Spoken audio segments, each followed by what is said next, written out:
Welcome to New Strength. I'm Christina Cook-Lee. New Strength is a daily devotional offering hope and encouragement to people who are trying to get and stay free from depression and or dependency. I would encourage you to read along with me. If you're viewing directly on YouTube, check the description area below the screen for instructions on how you can. Thanks for joining me. Our topic is Live and Let Live. The focus, taking ownership. The scripture, Matthew chapter 7, verses 3 through 5 from the New King James Version of the Bible. And why do you look at the speck in your brother's eye, but not consider the plank in your own eye? Or how can you say to your brother, let me remove the speck from your eye? And look, a plank is in your own eye. Hypocrite, first remove the plank from your own eye, and then you will see clearly to remove the speck from your brother's eye. Human nature has a way of distorting our view of reality. If something we own is missing, it's easy to imagine it might have been stolen. When things go wrong, we wonder whose fault it is.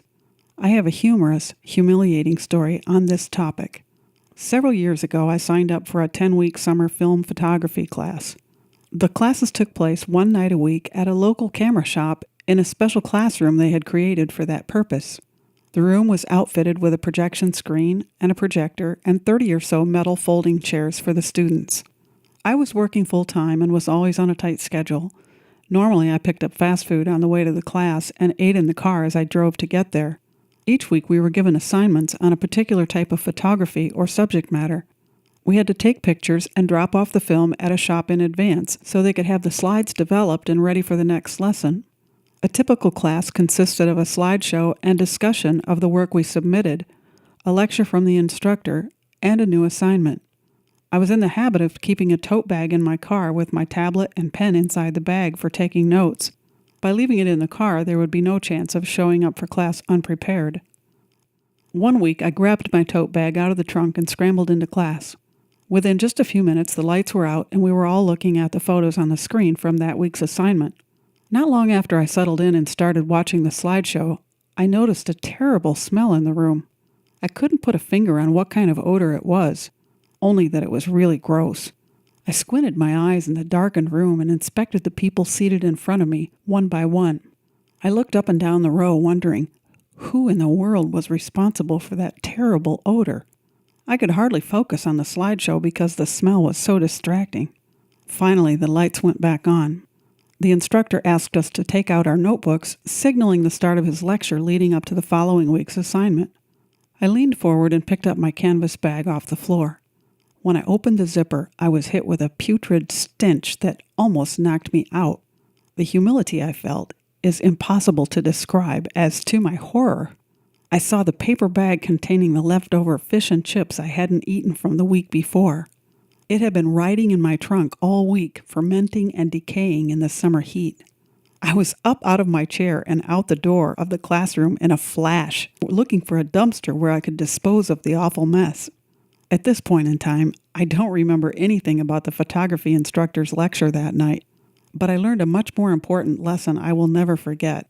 God allowed that crazy thing to happen to make me realize that when something reeks, I shouldn't assume the smell is coming from someone else. Sometimes when I think somebody else has a problem, maybe the real problem is me. It's not easy to admit we could be the problem. We'd so much rather think the blame belongs to anyone else but us. It's pretty normal to imagine all our struggles, depression, dependency, and the rest are because of what others have done to us. But the truth is, we are the one with the rotten fish in our tote bag. By holding on to stuff that should have been disposed of long ago, the whole mess has started to stink to high heaven. We can't even take a deep breath without inhaling the foul air of our circumstances. The only way the smell is going to go away is if we get rid of it and stop carrying it around with us. When we let it go, our load will be lighter. The stench will leave, and before long, the air will clear. It's true, we aren't the only one with a problem. Other people have problems too. We just have to make sure that we aren't thinking our problems are really their problem. We shouldn't expect someone else to take care of the mess we've made. We need to take ownership of our own mess and keep moving forward. Declaration, I will find new strength by accepting responsibility for the smell coming from my tote bag. I will stop blaming other people for my problems. and start paying more attention to my own life and how I can improve with God's help. Thanks for taking the time to listen. I would really appreciate it if you would like this segment, and if you wouldn't mind, please share it with someone else who might also benefit from it. And if you haven't already, subscribe to the New Strength Devotional channel on YouTube or on WordPress, and then a link will come to you every day in your email with a segment like this. And if you're already a subscriber, I'll look forward to meeting with you again tomorrow. My prayer is that you will find new strength day by day and endless blessings. I'm Christina Cook Lee.